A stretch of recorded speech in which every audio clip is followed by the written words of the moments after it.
Hi guys, welcome to our History Has Its Eyes on You panel for At Home with Yelp. Today on this sunny day, which actually feels like Yelp because we're normally sweltering whilst we're there in the summer, I have some amazing authors ready to chat all things historical fiction.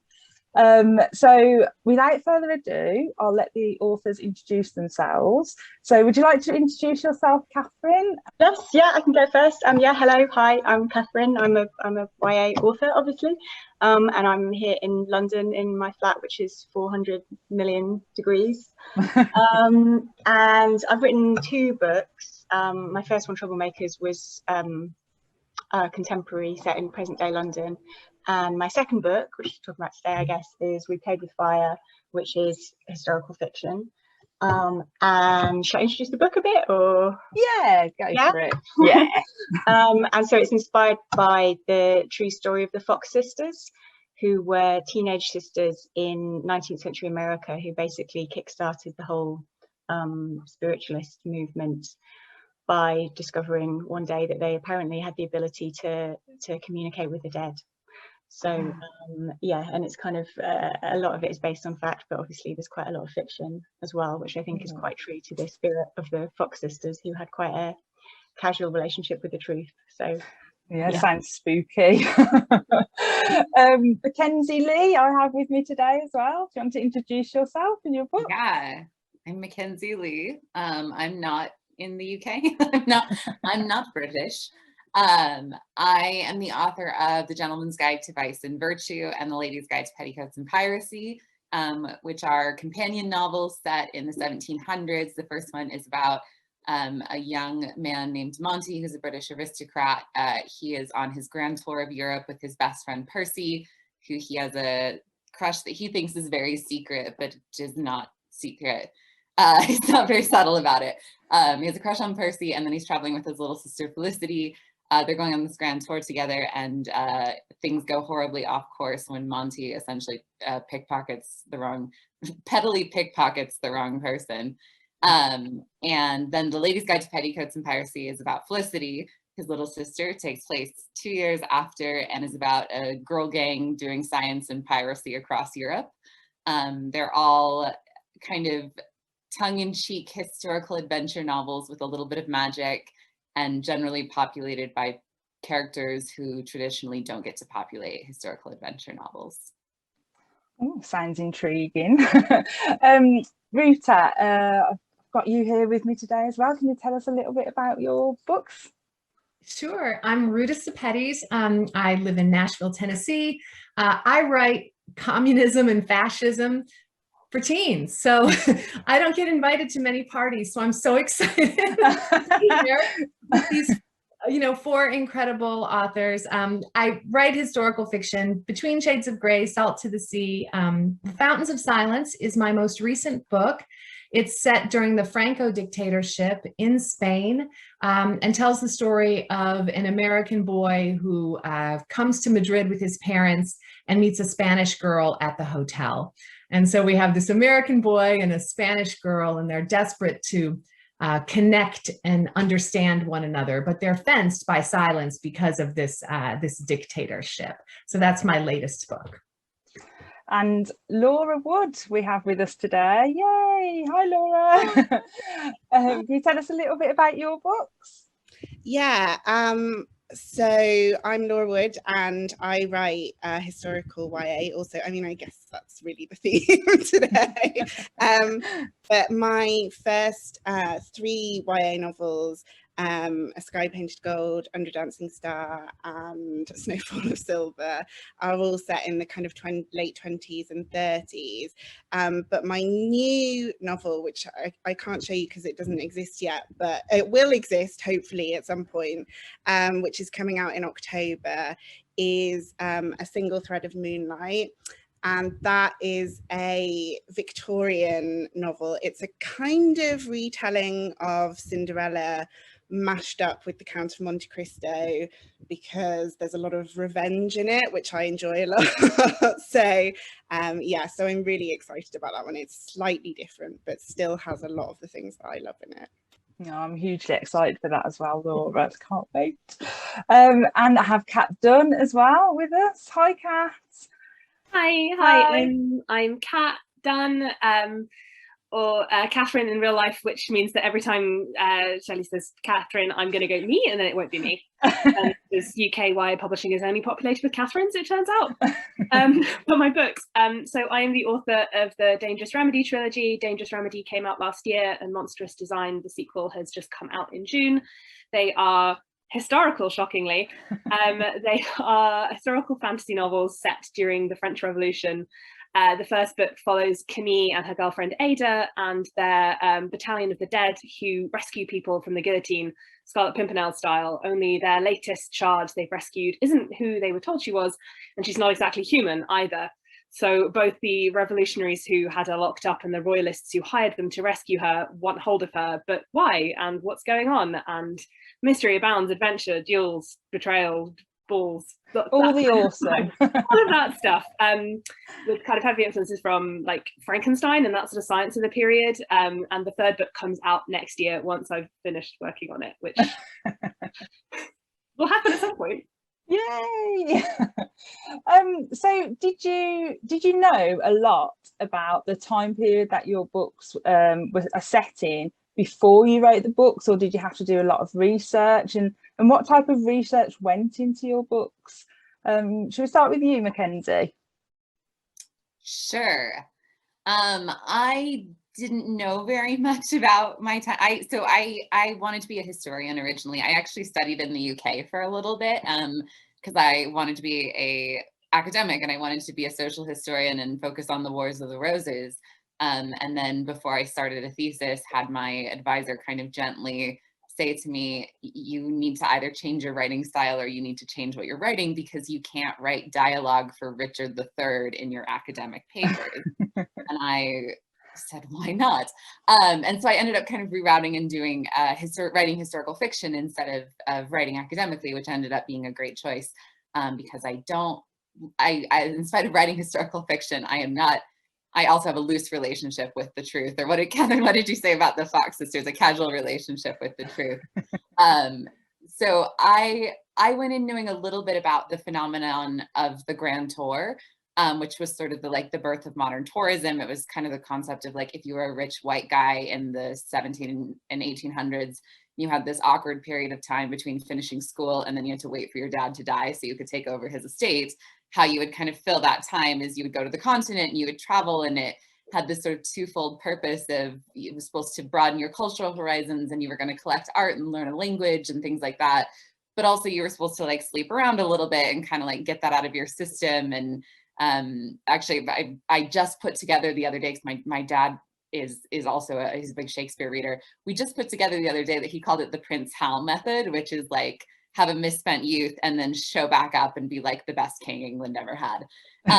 So I knew like a tiny bit about this phenomenon because I had learned about it in a class and kind of shelved it away as like, that's interesting, I should look it up later. But in terms of like the period itself, I really started from the ground up. And my research always consists initially of other pieces of historical fiction set in that time period, because I think it helps you get a sense for an aesthetic, but also the time period as an individual lived story, as opposed to like when you read about it in history books, it tends to be, you know, this is something that happened to everybody. Everybody had this reaction. The famine affected everybody. Whereas when you see it on a historical fiction, and part of why I love historical fiction is because it really brings it to an individual lived experience. And so I start with historical fiction and films and things like that, then go to sort of the broad strokes reading about the time period and what's going on sort of socially, politically, economically, etc. And then in spite of never feeling like I know enough, at some point you just have to start writing and recognize that if you wait until you feel ready to start writing and like you know enough, you're going to be waiting the rest of your life. And so I just go in knowing that like I'm going to have to pause every 3 seconds and spend 4 hours researching like what kind of spoons would they have had at their dinner table. And then probably that dinner scene will get cut entirely and all that spoon research will be wasted. Like you spend so much time going down these rabbit holes. And so I've learned with historical fiction, the most important research lesson I've learned is you have to start before you're ready, because I never feel like I know enough and I never feel like I'm ready. And I live in constant fear of some historian emailing me and being like, I was totally taken out of the story by the scene with the spoons, which you portrayed very incorrectly. How about how about you, Ruta? Do you relate to anything like what Mackenzi said about the research aspect? So much of it, absolutely. I'll echo everything that that she said. And I knew very little about the Franco dictatorship and about the post-Spanish Civil War period. And it was actually when I was at an event in Spain for my first book that the students asked if I would write about their history, because after Franco died, this pact of forgetting was signed, that in order to move on and build a successful democracy, they had to, sign this pact of forgetting. And as a result, these students didn't really know about their history. And I said, no, I could never do that. What right do we have to history other than our own? But then my publisher said, think about it. And that's why I created this character of this naive American who comes in. So we sort of see the story through his lens. And my research process is much the same as Mackenzi's, a little bit flip-flopped. I start with all of, let's say, the academic reading first, nonfiction, academic papers, memoir, testimony, anything I can find. And then because I'm always trying to write about historical fiction where I have access to the true witnesses, then my next step is to travel to the place, in this case, Madrid, and interview people who experience the time period. And that's how I build the characters, is through hundreds of interviews. I weave together testimony to create sort of composite characters. And so that's a little bit about, a little bit about mine. And I do collect artifacts, from the time period to sort of surround myself with that vibe. But I feel often that I'm at a great disadvantage. I know that, Mackenzi's got an undergrad in history, and I think Laura's got a PhD in lit, and my degree is in international finance. So, so I think I'm the most just a little bit different there. Exactly. Yeah. But that means you're probably the only one of us with a viable career to fall back on if this writing thing doesn't work. I can read a royalty statement if I would get one, How about you, Catherine? Did you know much about the sisters before you wrote the book, or did you have to do a lot of research?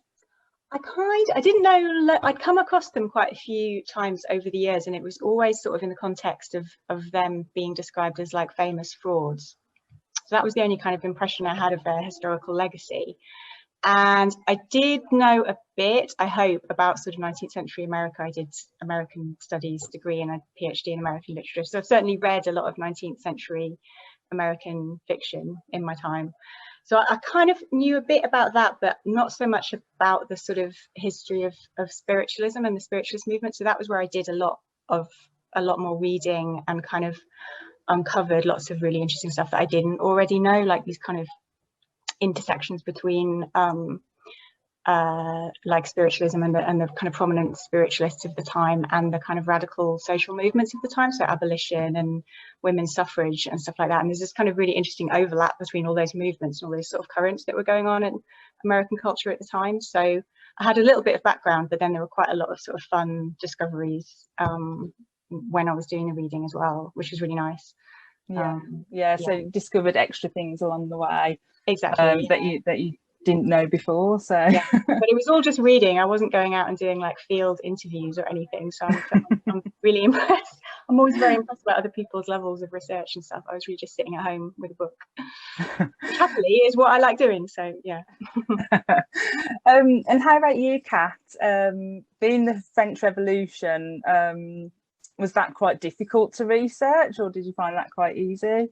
It's an interesting one because, for example, the Paris of the French Revolution doesn't exist anymore. Most of it's been bulldozed. I couldn't go and visit a lot of the places that the book takes place in. And by the nature of the revolution and how it happened, the way we understand it now is continuously changing. So if I do any research on the subject, I kind of do it in the knowledge that 10 years time there's going to be potentially a completely different reading of all the events. And so I found that for me with the research, the political framing of it was very important, because it's taking place during the Terror, so just before the fall of Robespierre and the darkest point of the revolution in theory.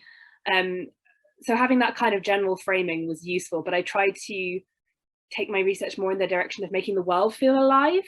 So food, clothes, what does it smell like when you're walking down? What's the shape of a building compared to the size of a human? And there's a couple of really interesting things online. Like I think some universities done some fantastic 3D modeling of like a small section of Paris by the river, where it kind of takes you on a little tour around Paris of the era. But I think, like everyone said, having a bit of flexibility is the most important thing. And frankly, I was taking science of the period and going, yeah, but what if it was just magic and I didn't have to stick to how science works? So I think for me, the research was very much important in how it made the world feel real.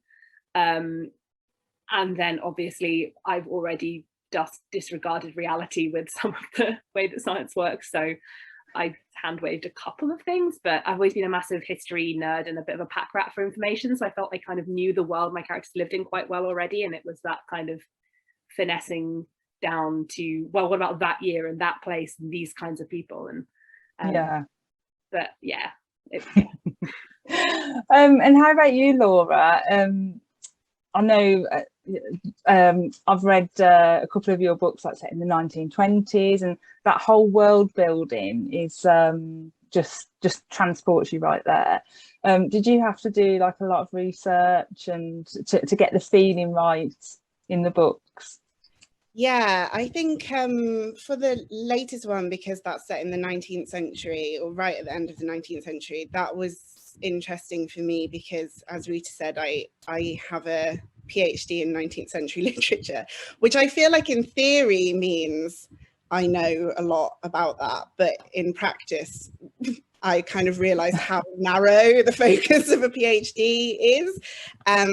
And actually, I would say most of the stuff that I have to research is the kind of day-to-day living stuff. And I think to myself 100 times a day, I have no idea how people wrote historical fiction before the internet, like none, because it's not so much the broad stroke stuff, which I think I know, but it will be a million tiny details like lighting. Like in 1899 in a working class home, what kind of lighting would they use? And you know, my PhD isn't helpful in that area, and I have to look that up. And even today I'm doing like the final proof page read through, and I caught myself that I had written a line that said she had a stack of paperbacks and fashion magazines, and I suddenly thought, no, paperbacks. And I had to Google it, and it was like paperbacks weren't popular until 1935. And I was kind of like, oh God. And then I have that moment like Mackenzi described of thinking, thank God I caught that, because someone would have said I was completely ripped from the experience of being there. But this mention of paperbacks, which would never have been on her shelf. So yeah, I think always little things to research every day that you're writing. So do you think that it's kind of a question for all of you, so how difficult is it to keep like your own modern day experiences from influencing the writing when you're writing historical fiction? Is it quite difficult? Like Laura's just said, it's you didn't notice that when you first wrote it, you've only noticed it on the reread. Has anyone else found that as well? Sorry, Laura. Oh, sorry. Yeah, has anyone else found that as well whilst they've been writing? Ruta, maybe? Oh. Oh, sorry. No, I was stepping up. I definitely find that. Sorry, Ruta, I'll steal your thunder and answer again. I get really concerned about the things I don't know, and the things that it doesn't even occur to me to research or doesn't occur to me to like, I think I often run into little turns of phrase that we don't even think of as being modern, or we don't, and then my copy editor will flag them and be like, first usage is from 1970. And I'm like, oh God, like, oh, how did I miss that? And then you panic, and it in some ways, I'm watching a historical TV show right now, and it's kind of ruined my brain, and that every time they say any kind of like phrase or little thing, my brain is like, was that around in the 1920s? Was that around in the 1920s?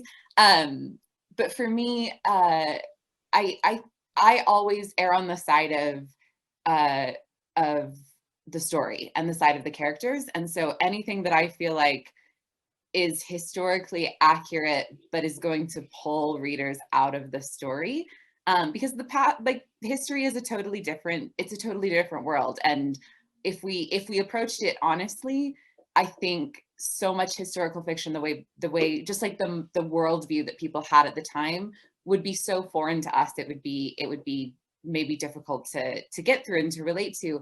And I sort of err on the side of, or err, I guess, more with the theory of, I think people are the same throughout time. I think the world changes, but people really don't.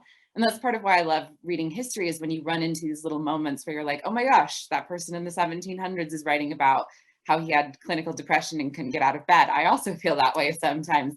And I love finding moments like that. And so I always kind of err on the side of anything that's going to pull people out of the book, or is going to make them feel isolated from the characters, like the characters aren't relatable, I put to the side. And like, we're fiction writers, so I think we serve our story and our characters before all else. No, definitely. And sorry, Ruta, how about you? No, I'm actually happy that Mackenzi went first, because it sort of tags on something that how much I wish that I were like you guys.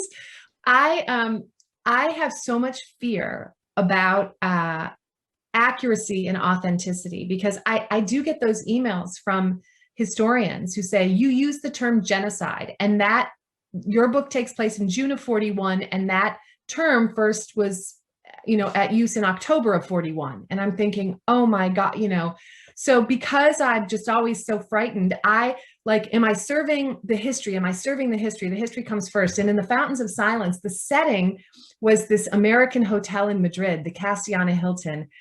And you guys, the stories were the unsavory Americans and what they were doing. I so wanted to put every detail in. But then when I was thinking, well, does this really, is this really speaking to post-Spanish Civil War period? And what do readers now say that they wish I would have included more of? The hotel. See, so I think, yeah. And in terms of your question about modern day, yes, absolutely. And with the hotel in Fountains of Silence, I found that I was using at first terms and things that would never have been in the hotel during the time period. Yeah. Yeah. Ruta, I think that's so funny because, oh, sorry. Oh, I was going to say, I think that's so funny that you said that, because I feel almost like we should have a sort of historical fiction writers support group, because when I'm writing historical fiction, as opposed to like the younger children's books that I write, which are contemporary, there is this imaginary reader that sits on my shoulder who is so mean, and that is the person that's the person who writes those emails and who writes those reviews and who picks up on something that you've overlooked. And I think I completely understand what you're saying about having that fear, because I think you do feel that I feel like it's kind of heartbreaking if I feel like, it links to what Mackenzi was saying, if I feel like I've taken the reader out of the moment because they've stopped because they're upset about something that I've included as a mistake, which is, bananas. Like, that doesn't need to be there, and you can't sit over the shoulder of every single reader. But I just wanted to jump in and say, That's fine. Understand. I was going to add, Ruta, the solution I've discovered. So my first book is called This Monstrous Thing, and it's a Frankenstein riff. And so it's set in 1818, because that's the year Frankenstein came out. So I discovered that when you have a hard year like that, where you're like, this book takes place in December of 1818, you have a very specific date. You have to research all that first usage stuff on. So with Gentleman's Guide, I set them in 17, and then I just did that dash that they do in like historical novels where it's like he was in the town of dash, and so I just did 17 dash. And now whenever my copy editor challenges me on anything and they're like, this wasn't used until the 1790s, I'm like, 1700s, baby, it's all there. I like that. That's a good trick. That is so wise. Yeah. How about you, Kat? Did you find it hard to keep modern day influences out of the writing? Yeah, I mean, I think when I was listening to everyone talk, what I was thinking about the I think is it called like the Tiffany paradox, that, you know, the name Tiffany is potentially, you know, much more historically like long lived than we think it is, and yet it conjures up a very different image than what it could be used for. And I think there's the past, there's the things we can learn about it from primary and secondary sources, and then there's readers' concepts of what the past looks like. And I think most of us here are pushing against that slightly in terms of the stories we tell or the characters we feature. And so I suppose I didn't think about it too much. I mean, I can tell you some stories about fighting with my editor over keeping certain swear words. Yeah, tell us. Speaking 18th century French, I'm just translating it. But I do think there's your kind of, it's sometimes it's almost not about the historical accuracy. It's what's your reader going to think is historically accurate, and where can you challenge them on that, and where do you have to kind of bow to this modern construction of what the past is. And I think that's probably where I found the most tension. Yeah. And how about you, Catherine? Did you find it difficult to keep like mobile phones and stuff, and, you know, modern day technology out of the writing? I think I was okay with mobile phones. I don't think any of those crept in. Although I definitely had the problem with like just throwaway lines where you want a character to kind of do something in between a line of dialogue. And in contemporary fiction, they can look at their phone or, you know, something like that. But yeah, in the 19th century, it's like, I don't know, they like took out a doily and so yeah, I was sort of okay with that. I mean, I think I always feel like a bit of I mean, I've only written one historical novel anyway, and I always kind of feel like I wouldn't be admitted into the historical fiction writers society or something, because I'm not sure I have the kind of right attitude or like credentials, because I'm definitely a bit, when I'm called up on something that I've got wrong, it's probably just defensiveness, but I'm really like, I don't care, it's made up. Like, there are ghosts in this book, it's fine, I can have this. So I always have a bit of like a slightly conflicted thing about historical accuracy. And also I'm really conscious, I think maybe it's a bit like what Mackenzie's saying about, you do want the story to be sort of character driven and not driven just by kind of reams of historical data. And I did want with this book, like I wanted it to feel quite modern, and I wanted her voice to feel quite modern, because like she doesn't know she's in a historical novel. Do you know what I mean? So I didn't want it to have that like, ooh, Victoriana kind of precious sort of sense. I wanted like she's a teenager. It didn't have the word teenager then, that is one mistake I made. But you know, she's like a 15-year-old girl living in like the urgent, you know, now of her life with all the like intense immediate experiences that entails. So I was kind of like, I was just very cautious about not recreating a Victorian novel. Do you know what I mean? Like I wanted it to feel modern in some ways. Yeah, definitely. So I'll stay with you, Catherine, for this one. So with regards to the names in your book and your writing, how do you keep it historical and authentic? Was that difficult or easy? Well, it was easy for me because most of the characters in my book were real people. So I wasn't actually coming up with that many names. I mean, I actually like the Fox sisters, their three names were Maggie, Kate and Leah, and also those names still feel quite modern to me as well in a way.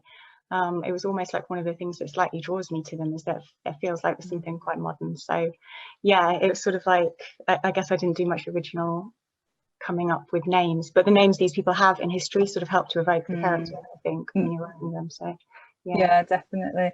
How about you, Laura, with regards to names? How do you keep that authentic in your writing? That's such an interesting question, and I have such a rubbish answer to it, which is why I don't think about that at all when I think about names. sometimes people ask me where my characters' names come from, and I feel like, I don't know, maybe I feel like I'm like being one of the Fox sisters coming up with something that just sounds so ridiculous, but I don't even feel like I come up with their names. That for some reason, usually a character arrives in my head with a name attached to them, and I mean, I'm sure there's some kind of you know, something in the background in my mind where that's come from, but I don't know what it is. They're just there, and they arrive with a name. Iris, the protagonist in my book, my new book, she just arrived with her name, and so did Nick. They all came with their names. So it hasn't, the one, I guess there are some cases where in this book there's, because it's Cinderella story, there's a prince who's from a sort of made up kingdom, minor kingdom, and so I found myself looking up kind of what were things like, what were Prince Albert's long list of names, and which ones of those can I like pinch to put in his name. So there were things like that I guess, yeah, there are elements in which that happens, but yeah, for me, honestly, the names just are usually there, and I don't, you've made me panic now, because I don't even check if they're historically accurate or not. Something else I'm getting a letter about. Oh no. How about you, Ruta? Do you do any research on names, or does it come naturally, like Laura said, or?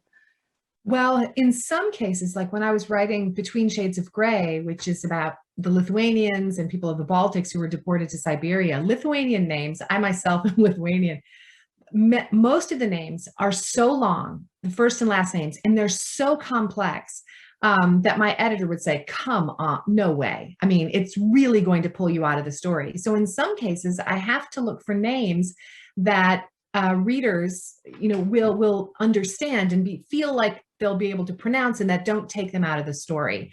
And I do research if the name is of the time period, but generally when I'm interviewing people who experience, the true witnesses, you know, I'm writing down names, and I'll review those and see if there's any name that stands out. So that's kind of how I do it.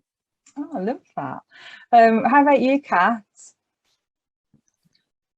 Probably quite a similar approach to everyone else. I mean, I can't deny I didn't sometimes stick into Google like French boys' names, period. Like, I mean, just because there's fantastic registers of parish records of births, and you can literally like do, you know, look for names of the period. I mean, I think for my like core gang of characters, I drew a lot from figures of the French Revolution. I mean, you know, taking a part of a name, because again, in, you know, some French people of the period had quite long names, so you could nick a middle part and you're not taking someone's whole name. But I think it's the idea that, do we really assume that there's this kind of, I think perhaps it's too easy for editors and various bits of publishing to jump to the idea that name's inaccessible or this thing's inaccessible, and perhaps we owe readers a bit more to challenge them with it. And I'm not going to deny that some readers aren't going to get on with that, but I think I'm going to stop talking now. How about you, Mackenzi? What about your authenticity with names? First of all, I'm so gratified to hear we all feel like frauds, because I always feel like I'm the only historical fiction author who doesn't know what she's doing, or I'm the only one who's not, you know, like obsessively researching everything and never gets, like, I don't, with not that we've done all obsessively researched, but I always feel like I'm the only one who's like not doing the assignment. So it's good to know we all feel like we don't know what we're doing. And I think whenever we get those emails from people that are like, genocide wasn't a word, we need to start replying and just say, you fell for my clever trap, you petty tyrant. Like, bring it that way, be like, I carefully laid this trap for you. I love names, and I love like the weird names of the 1700s in like Western, especially like England and America. Like I'm trying to think of some like Waitswell and Obedience, and I love the like virtue names that then went totally out of control. So there's like kids named Increase running around. Like, those are my favorite kind of things, but they can be jarring for a modern reader. And like I said, I always err on the side of the modern reader. And so I like, with, for example, Monty, who's the main character, his last name is Montague, and he goes by Monty as sort of a way to separate himself from his dad, who he has the same name as. And his first, like in the first initial drafts of the book, his first name was Montague, because I liked Monty as a name. And then the more I sort of would research the name, I'm like, this really wasn't a first name at the time. It was really more of a surname. So I kind of adjusted the family's history and the backstory and everything to make it like I didn't change the name. I just sort of changed the story around it, which I have been known to do on a lot of occasions. There's also funny things you have to think of with names, though, that like the two main characters in the book are Monty and Percy, and then sort of the third main character is Felicity. I didn't realize until I finished the book, they all end with an E sound. And in spite of Monty and Percy, they're both 2-syllable names with an E sound. In spite of them not sounding anything alike other than that, readers mix them up all the time, which I find so funny. And my first book is about two brothers. I did the exact same thing you think I'd learn. The first book is about two brothers named Alistair and Oliver, which again, don't sound anything alike, except they have the same number of syllables. They end with a hard R sound and they start with a vowel. All the time people mix them up. And it's just, it's one of those funny things that I didn't even think of. And I think we don't think of, because there are characters, and it's like mixing up the names of your kids. Like you know who your friends are, and you know who your children are, and you know who your characters are. But I've become more conscious of things about like the cadence of a name and the shape and the ending sounds and things like that. Yeah. So I will say my favorite historical name is, did make it into Gentleman's Guide very briefly, which is St. John, which is spelled, everyone pronounces it St. John because that's how it's spelled. And I just remember as like a young person reading Jane Eyre, reading about St. John and Jane Eyre, and then saying that to a teacher, and she was like, no, it's pronounced St. John. And I was like, that's weird, I love it. I'm delighted by that. So I was happy St. John made it into the book. The other, sorry, I'm talking too much, but the other one I kind of had to pull myself out of my comfort zone for was, there's a lot of characters in the book, especially the second and third one, who are Moroccan and Algerian pirates, and a lot of them are Muslims and come from countries with totally different naming structures and conventions than we have as Western societies, and that's always terrifying to me. And it's always terrifying to try it, because you can read so much on the internet, but at a certain point you have to know how it works and understand it, and so that's always kind of terrifying to me, more than the historical names, is trying to figure out names and naming conventions outside of your own culture. Yeah, no, definitely.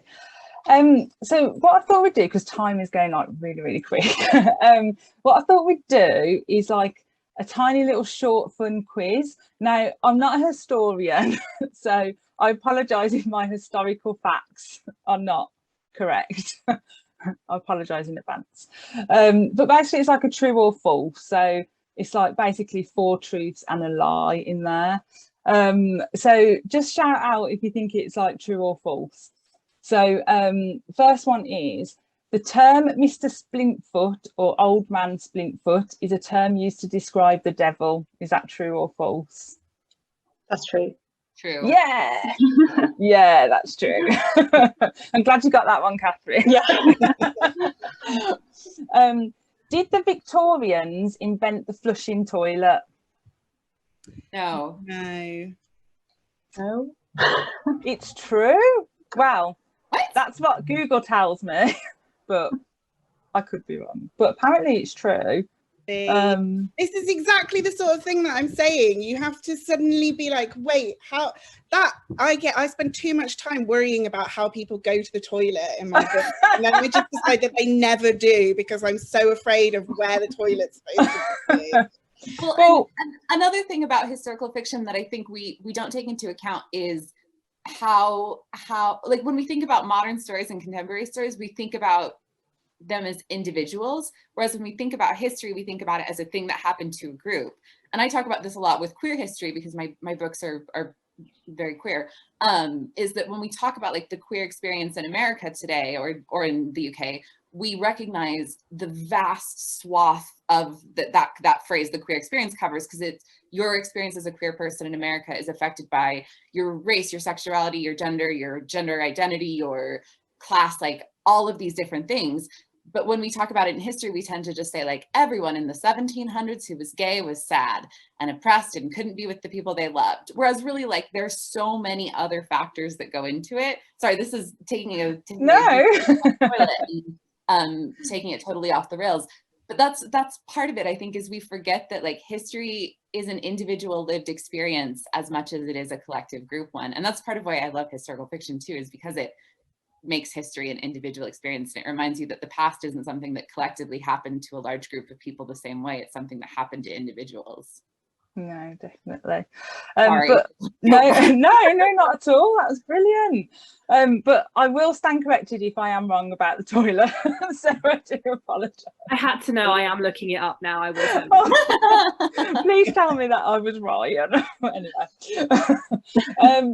Next one is, was the Great Frost of 1709 the coldest European winter in the past 500 years? True or false? Ruta's nodding. True. True. Yeah, true. Yeah. I was so brave. We were all so quiet. Did the storming of the Bastille signal the beginning of the French Revolution? I mean, yes, but there's a debate about what the was. Yeah. Is that like a can of worms question there? I mean, it's, you got to point to somewhere and decide it's the start, but also. And my last quiz question is, Francisco Franco ruled over Spain from 1939 to 1970. Is that true or false? Yeah. 1975. Yeah, that was when he died. See why no one invites me to parties, you guys? Because that's the trivia that I know. The toilet trivia is so much better. We'd all invite you to a party, Ruta, Yeah. Definitely. Ruta, you said you write about communism for teens. In the name, Communist Party. You should write about all the parties. And I'll put in a final question, because as I say, time has gone really, really fast today. So why do you think that readers relate to historical fiction or enjoy reading historical fiction? I know myself, I like it just for pure, I must admit, I do read it and think, oh, I wonder if that's true, and then I tend to look it up after, just because it intrigues me, because I probably don't know much about it. But what do you think, what experience have you had with readers reading your books, and why they enjoy them, or just historical fiction in general? Mackenzi, let's go with you. So like I mentioned, my books feature characters who are not typically seen in historical novels, usually the excuse for that is like accuracy. So the main trio, Monty's bisexual, Percy's biracial, and nebulously queer. And Felicity is a woman in the sciences, she's asexual. So there's representation that I think you don't traditionally see in a lot of historical fiction because of these preconceptions people have about the roles of gender and sexuality and things like that in the past.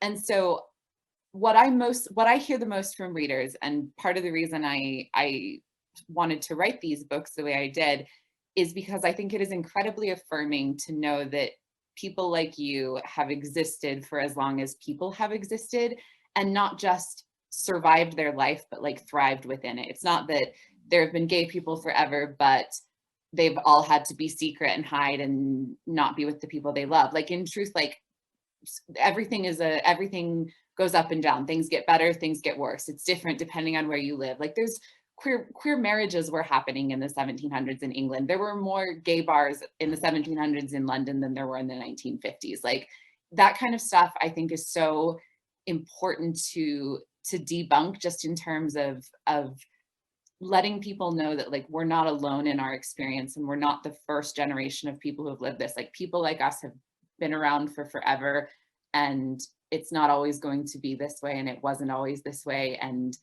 I don't know, I think there's just something very, very affirming in learning your history, especially when that history has been hidden and erased for a long time under the guise of being historically accurate. Yeah. How about you, Catherine? Have you had any feedback off readers, or why do you think they enjoy reading historical fiction?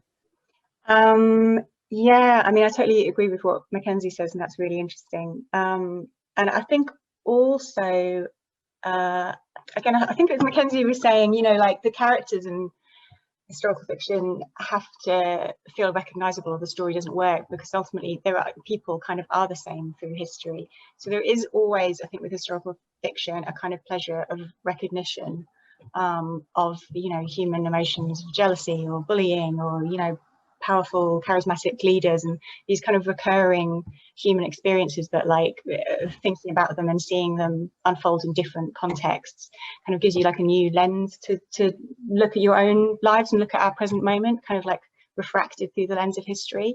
And I think that's quite a rewarding and quite an enticing experience sometimes. So I think that's part of the appeal. And I think, like with mine, you know, it's about teenage girls who kind of ended up sort of challenging traditional institutions of authority. And certainly while I was writing it, I was sort of thinking about young girls today who challenge authority and why that makes certain people very angry, and, you know, how those sort of things recur through history. So I think it's those like resonances across time that are a big part of it. Yeah, no, definitely. How about you, Kat? Have you had much feedback off readers, or why they like historical fiction? Not specifically on that, I don't think. I think, at least in my books, the adventure story perhaps takes more precedence. But I think I would really agree with what everyone said before me. I think, I mean, I also write really queer books. I was looking for the token straight in my cast of characters, and I was like, oh, no, they're there. So I would agree with that point, and I guess I would just like maybe open it up a bit further. Well, not really open it up, add another point. So I think it's a quote from the novel The Go-Between, which says the past is a foreign country, and it's something that's always sort of stuck with me, because it feels like it's the one place you can't go. I mean, if you're like Richard Branson, you can go to space now. Like, the past is this kind of is a place that has a huge influence on all of us, whether it's our own personal pasts, the past of our families, the place where we live, but it's a place we can never go to, and it is only ever there in fading memory or inaccurate description. Once past, it can never be experienced again. And I think there's something about historical fiction that's just this kind of, I don't know, I don't want to say it's an attempt to get that back, but it's just our whole complex, messy relationship with the fact that time is finite and it goes forward in the way we experience it. And that leaves us with a lot of complicated feelings about ourselves and how we understand the world and our part in it. So I think historical fiction is just a whole conversation in that space for all the reasons we've talked about so far. Yeah, definitely. How about you, Ruta? What educators and some parents have told me, that when they are having conversations with their teens about historical fiction, that they find that they're putting themselves in the story.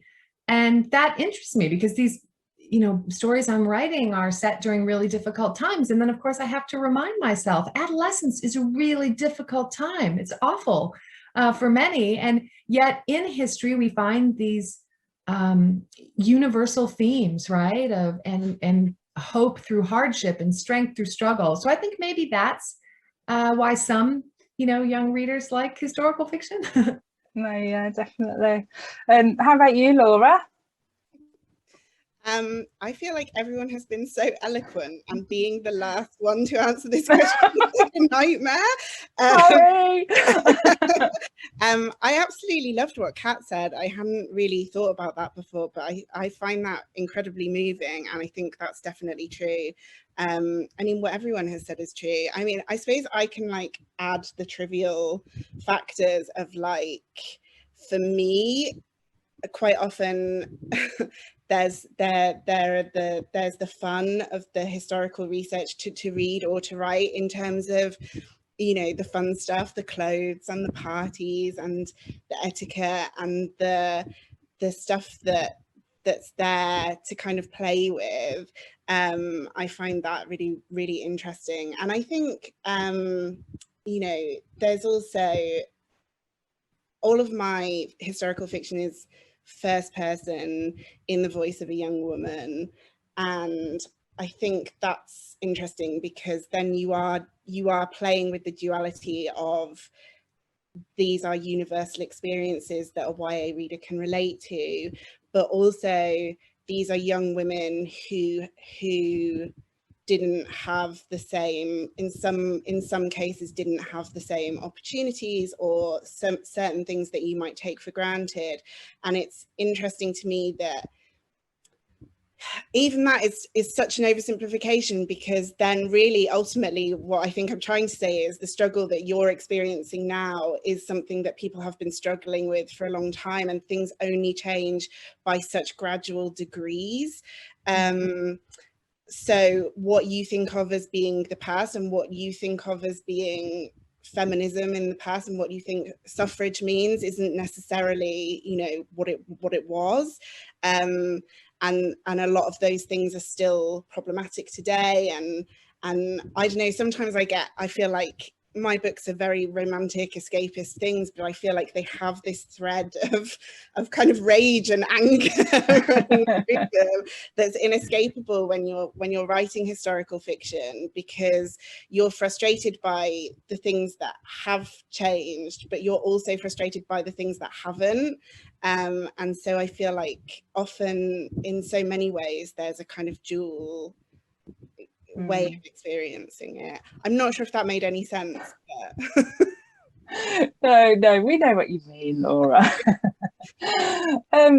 Anyway, guys, the time has gone like super fast.